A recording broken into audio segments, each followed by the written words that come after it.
आशा की किरण।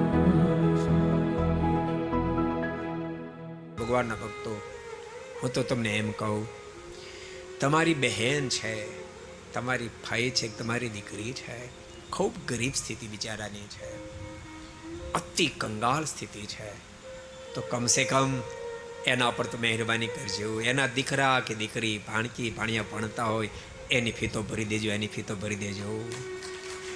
એને માટે તો દિલ દિલાવર રાખજો. એને માટે તો પથ્થરની જગ્યાએ દિલને ઘડીક બેસાડજો.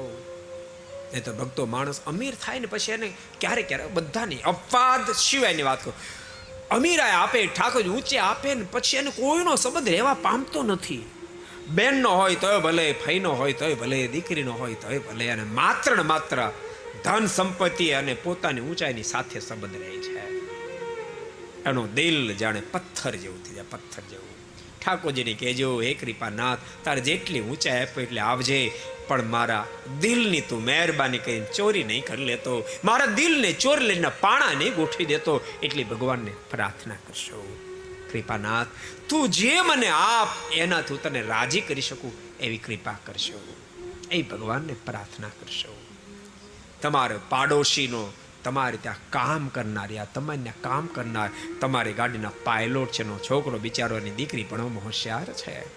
તમારી ફેક્ટરીમાં કામ કોઈ મજૂર કરી રહ્યો છે, એને માંડ 10-15 હજાર આપવો પડે, એનો દીકરો કે દીકરી ભણવામાં હોશિયાર છે. બહુ સાચું કહું છું, એની ફી ભરજો, ભૂલતા નહીં. એની ફી ભરશો ને તમે. તમારા દીકરા માટે તો ફી ભરશો જ.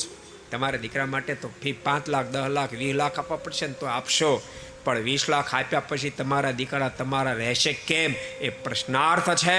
પણ તમારના કામ કરનાર મજૂરના દીકરાની ફી તેમ ભરી છે ને, જિંદગીમાં તમને ક્યારે નહીં ભૂલે, આખી જિંદગી તમારા બની રહે, તમારા બની રહેશે.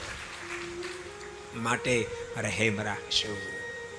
જીવન જીવવા માટે એકલો રૂપિયો જરૂરી નથી, રૂપિયો જેટલો જરૂરી એના કરતા દિલ બહુ જરૂરી, બહુ જરૂરી છે. દિલ સાથે જીવું છે.